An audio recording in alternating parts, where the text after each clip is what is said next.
Hey everybody, welcome back to my channel. Izukanji Kashiwa here. But since we're all friends, you can call me Izu.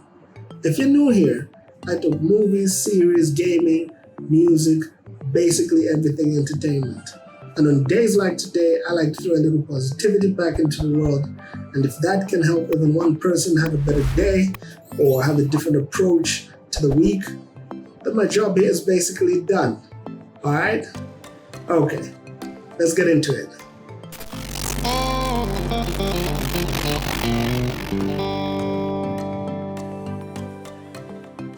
So a few weeks ago, I was talking to my brother. My brother is the wisest person I know. He's got this different level of elevation that I've never seen in anybody else. So he's the guy I go to when I'm gonna fix. A few weeks ago, I was talking to him and I was telling him how 2020 has been tough on business, personal life. It's just been hard to navigate all of it. And he asked, so what's your plan? What's your plan B? I don't have one. I don't have a plan B. This is my only plan. And it was like, good. And in my head, I was thinking, that's not helping me. That doesn't help me at all. But he had a point, being the person that he is. So he said, let me tell you a story.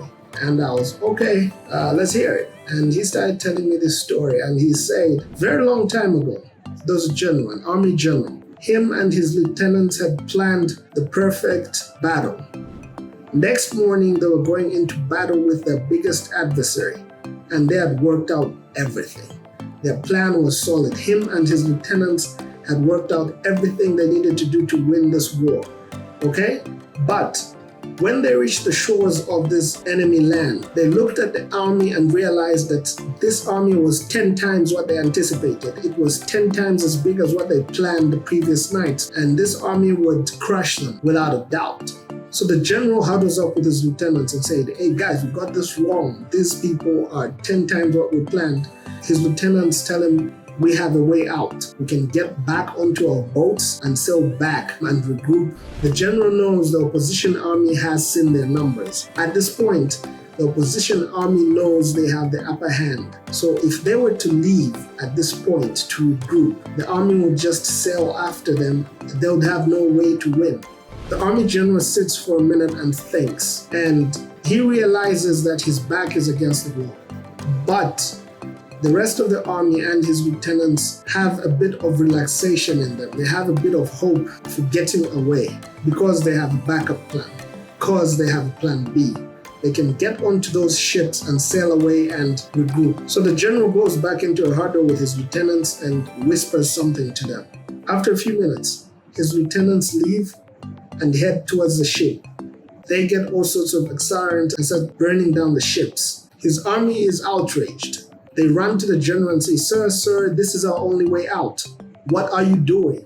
We cannot win this battle today. We have to go back. We have to regroup. We have to think, this is our plan B. You're burning down our plan B. The general looks at them and tells them, men, I'm going to be honest with you. We did not have a plan B. We had one plan. And our one plan was to win this war today. This all ends here. And I could see it in your faces that you were relying on a plan B. And this plan B you had was to get back on board and sail back home. But these people were immediately going to come after us because they know we are weak right now. They know we have less numbers. So they were going to come after us and they were going to demolish us. Not only us, but our families, our children, our women. I could not let that happen. So what I did, I decided to take away your plan B. I decided to take away your option and left you with nothing. So right now, as you can see behind me, the ships are going up in flames. We cannot leave these shores. The only way we leave is if we win here today. The only way we move forward is if we win here today. So we have one plan. We have plan A and plan A only. Our plan is to win, and the army wins this battle. Why? Not because they were the best army in the world, not because they had more number. They definitely were outnumbered. They definitely were outgunned. But they won because they had no choice. Their only option was to win. They didn't have backup. It was either we win or we die. Will Smith says this thing that's very profound. I heard it in an interview one time and it stuck with me in my head since then. It's there in my head all the time. He said, you can be better than me, faster than me, better looking than me. You can be everything that I'm not. But if we get onto that treadmill, you, me on that treadmill, two things will happen. I'll either die on that treadmill or you are going to get off. But I'm not getting off. He says, I will die on that treadmill. I will keep running until I fall and die, or you will get off yours. But I'm not giving up. What he does there, like the general, is that he eliminates the possibility of an alternative. He eliminates the way out. What happens there is that it leaves him with no option but to succeed. The only thing he has is he has to succeed or he has to succeed. I will die or I will beat you. That's all there is. Nothing more. No plan B. I have plan A. And if plan A doesn't work, I will die. Same thing with the general. We either win this battle today or we die. But there's no plan B. Ships are up in flames. So what are you going to do? You are my army. What are we going to do? The army went there with a different mindset. They went there knowing that this is it. We have to win. We don't have an option. The only option we have here is to win. So this applies to you as well. You can have a plan A with things that supplement your plan A, but eliminate the plan B. If you set out to be a doctor, don't have a plan B to be an accountant. I mean, what are you doing? What's going on there? This is an illusion that a plan B comes with. And when I say plan B, I'm not talking about you should have one plan and nothing to back that up with. No. If you have a plan to do something, that is your plan. That's the core of your plan. Certain things will fail. You need to adjust. You need to reconfigure. You need to go back, replan. You need to do all those things. But you do not throw away your whole plan and start with a different plan altogether. That's what I am saying you should not do. This is the downside of having a plan B. It gives you this false sense of comfort that you failed to perform effectively in your first plan. If in the back of your head somewhere you know that if I do not succeed at this, I can always do this. You won't put in as much as someone who knows this is all I have.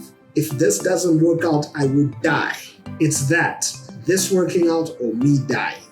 That person would definitely put in 110% in whatever they're doing. The person who has a plan B, the person who can throw everything they've done away and start all over with a different plan, there's this false sense of comfort that you shouldn't have. So screw the plan B. Yeah, I said it. Throw away the plan B. Focus on what you planned to do initially. It won't be easy, you will struggle. There are certain times that you will fail, there are certain times you will want to give up. Your plan B should be supplements. Okay, so this failed to work because of this. What can I do to supplement this plan? So what can I do to help boost this plan? Don't give up on the plan. Your plan B should be a supplement. Your plan B shouldn't be a get out of jail card. You should not have a plan A with an alternative sitting. That's very dangerous. When you give yourself an alternative, it gives you comfort. In the back of your head, you will know that even if I fail at this, I can always do this. I'm sorry, but I don't have that luxury. My brother asked me, so what's the plan? I told him there's no plan. I have to make this work. This is what I have. I have to make it work. I have to figure out how to make it work. I can do other things around it. I can do other things to complement it. I can do other things to support it. But this is the plan. This is my plan A. I've burned down all my ships. There's no going back. So for me, this has to work. So going into 2021, this is a mindset that you're supposed to have. There's nothing wrong with having a plan, an alternative plan that backs up your original plan. But if your plan B is a throw away your plan A and start working on plan B, no, man. That will forever give you a false sense of comfort. You will go through your life knowing I can fail at this because I have an alternative. It will give you choice. It will give you option. This thing, this success game, it's crazy. And you have to go into it like a mad person. You have to go into it with this unwavering sense of achievement. But if you have an alternative, if you have a plan B that gives you this cushion of comfort, you will never give your plan A 100%. Because you know, if it gets hard, I can just switch. So for me, those ships are burnt. This is it. I have to win at this. I have to succeed at this. There's no plan B. There's no leaving these shores. I have to win this battle. I'm not getting off this treadmill. It's either you get off, you being life, you being 2021, you being hardship, you being setbacks. Either you get off your treadmill or I die running on mine. Those are the only options I've given myself. Come on now. Nothing else. No plan B. No, I'm not giving up on this to try something else. I don't have something lined up. I have supplements. I have things that can back up the plan. I have things that can shoulder me when I have a setback. But I'm not giving this up for plan B to take over. Not going to happen. Don't give yourself an alternative. Don't give yourself the option to quit. Don't give yourself the option to give up. Okay? All right. That's it for me. You all have a great week. And as always, dare to be great. See what happens. Peace.